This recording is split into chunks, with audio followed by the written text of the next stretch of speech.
Hello, I'm TCA Sharad Raghavan, Deputy Editor at ThePrint, and welcome to the latest edition of Standard Deviation, my column and video series.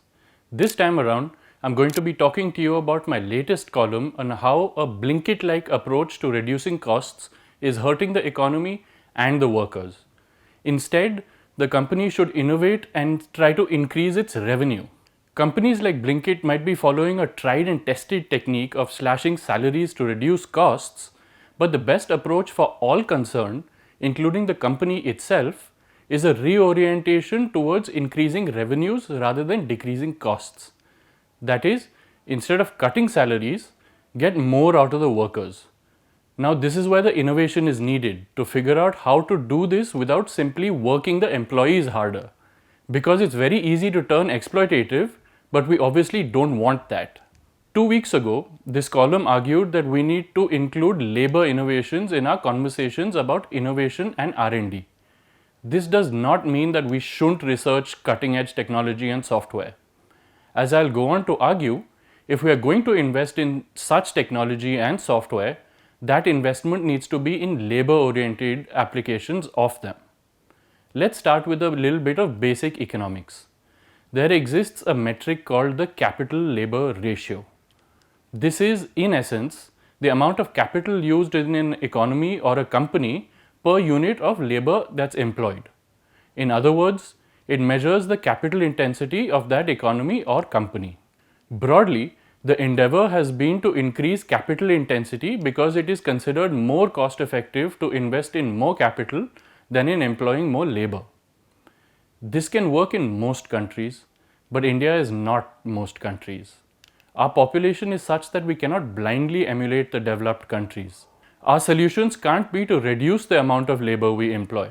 You cannot, on the one hand, criticize the government for high unemployment levels while also pushing for innovation that would further push up unemployment.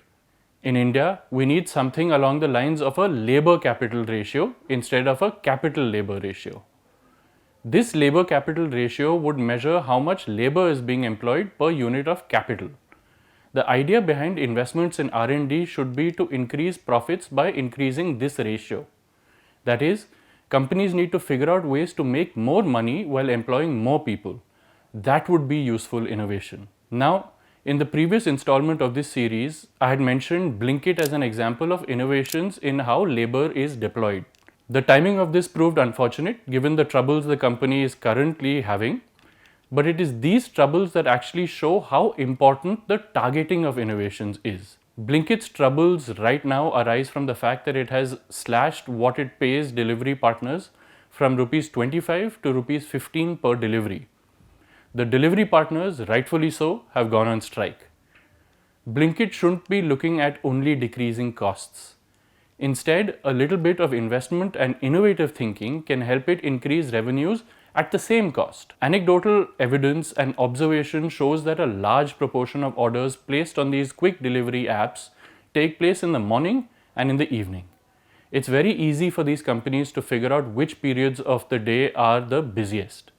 They already implement surge pricing, but need to figure out how to increase revenues during the non-surge periods. What they have during the non-peak hours is an underutilized fleet of drivers and bikes. Figuring out how to use these productively is where the innovation comes in. Another problem with this quick delivery model seems to be that orders aren't clubbed. If somebody in one house orders one banana and their neighbor separately orders one apple, two riders will be deployed to deliver these products even if the two orders were placed within 10 minutes of each other.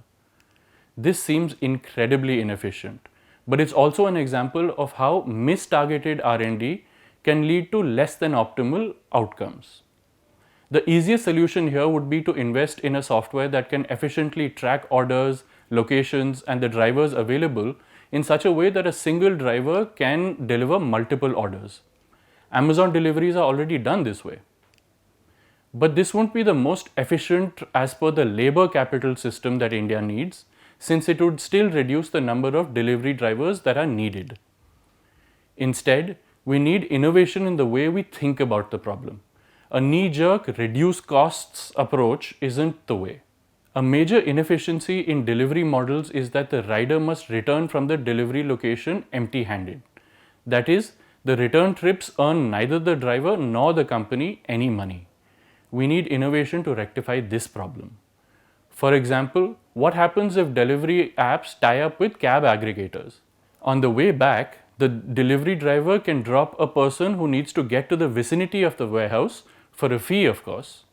Now, there are issues with this idea, such as the fact that delivery bikes have big containers attached to their backs, so there might not be a place for the passenger to sit. But the point is not that this solution is the best. The point is to highlight the problem that we need solutions for. Innovating in ways that can monetize a delivery driver's return journey will be a win-win for the company, the drivers, and whoever else stands to benefit from the return journey. It also helps the economy because that one driver's output has now been doubled with the same amount of capital being employed. Further, something like this could encourage delivery companies to refrain from clubbing orders and reducing the number of drivers on their payroll, or indeed cutting their salaries.